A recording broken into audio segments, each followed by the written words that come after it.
Until Dawn essentially takes your reactions to every teen slasher film and puts them to the test. Here you won't fruitlessly yell at the screen as teenagers make bad decisions. Now, the choices are yours. It's up to you to survive the night. Hello? Hello? The setup involves 8 students returning to a mountain cabin a year after 2 of their friends disappeared, in hopes of reconnecting and moving on past the tragedy. The beginning is chock full of knowingly bad dialogue and sexual teasing, and many of the initial jump scares come from pranks that they play on each other. However, as everyone starts to settle in, it soon becomes clear that they aren't alone on this mountain. It was just a prank, Han. Interestingly, the game is presented in an episodic fashion, complete with recaps of what happened in previous chapters, making it easy to play for an hour or 2 at a time. Between episodes, there's also a mysterious analyst who seems to speak directly to you as a player, probing you with various psychological tests. Every single choice will affect your fate and the fate of those around you. Until Dawn is all about choice and consequence, and you're constantly making decisions that shape how the story goes. At first, many of these choices are about relationships. Do you snoop on someone's phone? Do you kiss the guy or smack him with a snowball? Do you side with your girlfriend in a fight or try to defuse the situation? If you go to the pause screen, you can see how all these minor decisions are tracked, changing each person's character traits and how they relate to others. And it can be fun just to watch the bars go up and down. I mean, who knows? You could be riding in this cable car alone. Right now. Or talking to some other person entirely. Boom. Butterfly effect. The most significant of these choices are unabashedly named butterfly effects, and there's a whole screen dedicated to exploring how the consequences unfold. However, there's no warning how important a decision is before you make it, so you have to treat each choice with care, as they can determine whether someone gets injured, whether they have to go into the situation alone, whether they have a weapon when needed, and ultimately, whether they live or die. We'll save it for the couch, right? Okay, let me see what I can do with this old hot water machine. What seals the deal in all of this decision-making is that every choice is permanent. There are no extra lives, and you can't load a past save file. Only after the credits roll do you get the option to revisit an earlier chapter to see what else could have happened. The result is that every decision feels like it matters. There's less hand-wringing over trying to get through it perfectly in your first playthrough, and the excitement doesn't get bogged down by repeating cutscenes. Am I doing something wrong? No. I mean, I thought you were one way, but you're kinda another way. Does that make sense? It's not your fault.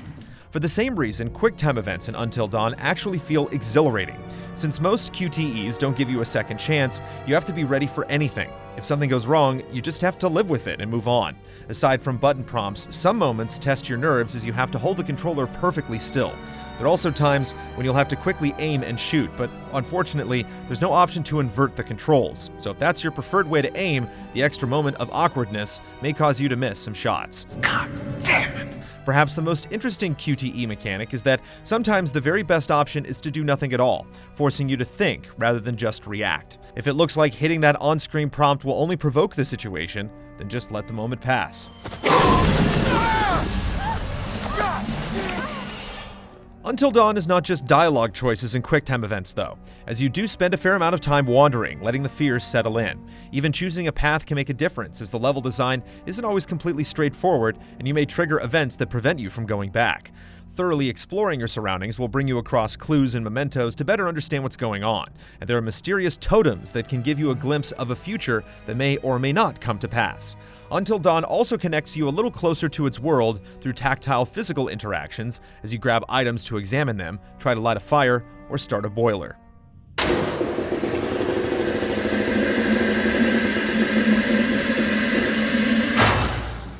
Detailed visuals and level design come together for you to feel like you're exploring a real place, working your way through the darkness.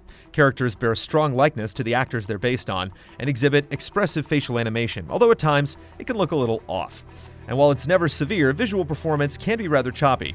Audio is the key in any type of horror game, and it's a driving force in Until Dawn, surrounding you with all kinds of unidentified screeches and bumps in the night. Having Jason Graves as the composer is a perfect match, as the score fills the air with dread and eerie percussion.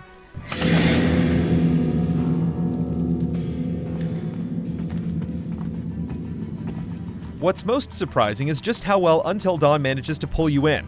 What starts as funny and lighthearted eventually becomes quite terrifying. At the beginning, you're just shaking your head at the ridiculous things these guys say, ready for a self-centered character to get horribly maimed. What did you do? I'm going to give you 10 seconds. 9, No, 8, no. 7. Please, no. But once you've spent most of the night with them, you eventually want to save everyone you can. And of course, it wouldn't be complete without some shocking revelations. You psyched yet? You don't look psyched yet. I am so psyched right now. It's like a little adventure, a sexcapade. The night plays out almost in real time, lasting about 8 to 9 hours long, and as soon as we were finished, we instantly wanted to go back and see what could have changed. Due to its thrilling nature, wide cast, and focus on choice, it's one of the few adventure games we could even recommend for parties. It's more fun than we expected, and we can't wait to relive the night with our own group of friends. All you have to do is choose who you will save.